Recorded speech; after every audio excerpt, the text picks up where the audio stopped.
স্বভাব। এই কথা মানুষকে যেমন জান্নাতে পৌঁছাতে সাহায্য করে, অনুরূপ জাহান্নামের পথেও নিয়ে যায়। একজন মুমিনের কথাবার্তা কেমন হবে তার সম্বোধন, তার উত্তম দৃষ্টান্ত রয়েছে রাসূলুল্লাহ সাল্লাল্লাহু আলাইহি সাল্লামের জীবনে। আজকের ভিডিওতে মহানবী হযরত মুহাম্মদ সাল্লাল্লাহু আলাইহি সাল্লাম কিভাবে কথা বলতেন এবং তার বাকভঙ্গি নিয়ে আলোচনা করব। তাহলে চলুন শুরু করা যাক। নাম্বার 1, স্পষ্টতা। স্পষ্টতা কথার অন্যতম গুণ। শ্রোতার মনে স্পষ্ট কথার প্রভাব বেশি পড়ে। আয়েশা রাদিয়াল্লাহু তাআলা আনহা বলেন, রাসূলুল্লাহ সাল্লাল্লাহু আলাইহি সাল্লামের কথা এত সুস্পষ্ট ছিল যে প্রত্যেক শ্রোতা তার কথা বুঝত।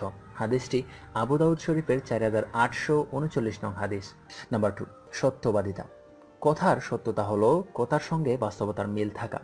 সত্যের একটা প্রভাব আছে যা মানুষকে আকর্ষণ করে।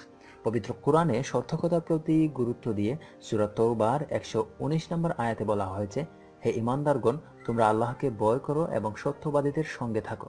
রাসূলুল্লাহ সাল্লাল্লাহু আলাইহি সাল্লাম নবুয়তের আগে ও পরে সত্যবাদী হিসেবে পরিচিত ছিলেন। সত্যবাদী হিসেবে তার খ্যাতি ছিল শৈশব থেকে। রাসূলুল্লাহ সাল্লাল্লাহু আলাইহি সাল্লাম সাহাবীদের সত্য কথা বলতে উৎসাহিত করেছেন। নাম্বার 3, ধীরস্থিরতা। ধীরস্থিরতা কথার অন্যতম গুণ। দ্রুত গতিতে কথা বলা যা মানুষের বুঝতেই কষ্ট হয় তা দূষণীয়। রাসূলুল্লাহ সাল্লাল্লাহু আলাইহি সাল্লাম কথাবার্তায় ধীরস্থির ছিলেন। আয়েশা রাদিয়াল্লাহু তাআলা আনহা থেকে বর্ণিত, রাসূলুল্লাহ সাল্লাল্লাহু আলাইহি সাল্লাম এমনভাবে কথা বলতেন যদি কোনো গণনাকারী গণনা করতে ইচ্ছা করে তবে সে গুনতে পারবে। হাদিসটি মুসলিম শরীফের 7399 নং হাদিস। নাম্বার 4, মিষ্টভাষী। রাসূলুল্লাহ সাল্লাল্লাহু আলাইহি সাল্লাম কথাবার্তায় ও আচার আচরণে কোমলতা অবলম্বন করতেন। কর্কশ ও রূঢ় ভাষায় কারো সাথে কথা বলতেন না এবং কাউকে সম্বোধনও করতেন না।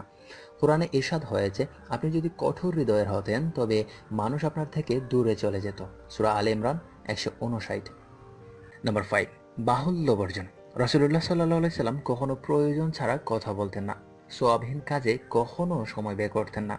আবু হুরায়রা রাদিয়াল্লাহু তাআলা আনহু থেকে বর্ণিত, রাসূলুল্লাহ সাল্লাল্লাহু আলাইহি সাল্লাম বলেন, কোনো ব্যক্তির ইসলাম পালনের অন্যতম সৌন্দর্য হলো অনর্থক কথা ও কাজ ত্যাগ করা।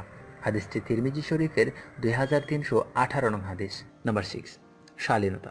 রাসূলুল্লাহ সাল্লাল্লাহু আলাইহি সাল্লামের কথাবার্তা শালীনতার চাদরে আবৃত ছিল। তিনি কখনো অশালীন কথা বলেননি। হযরত আনাস রাদিয়াল্লাহু তাআলা আনহু থেকে বর্ণিত, রাসূলুল্লাহ সাল্লাল্লাহু আলাইহি সাল্লাম কখনোই অশালীন, অভিশাপকারী ও গালিদাতা ছিলেন না। তিনি কাউকে তিরস্কার করার সময় শুধু এটুকু বলতেন, কি হলো তার কপাল ধুলিমলিন হোক। হাদিসটি বুখারী শরীফের 6064 নম্বর হাদিস। আর আজকের ভিডিওটি যদি আপনার ভালো লেগে থাকে তাহলে একটি লাইক দিতে পারেন, আর ভালো না লাগলে ডিসলাইক দিতে পারেন, কোনো সমস্যা নেই। আর আপনি কোন বিষয়ে ভিডিও দেখতে চান আমাদেরকে জানাতে পারেন। এরকম ভিডিও আরও দেখতে চাইলে আমাদের চ্যানেলটি সাবস্ক্রাইব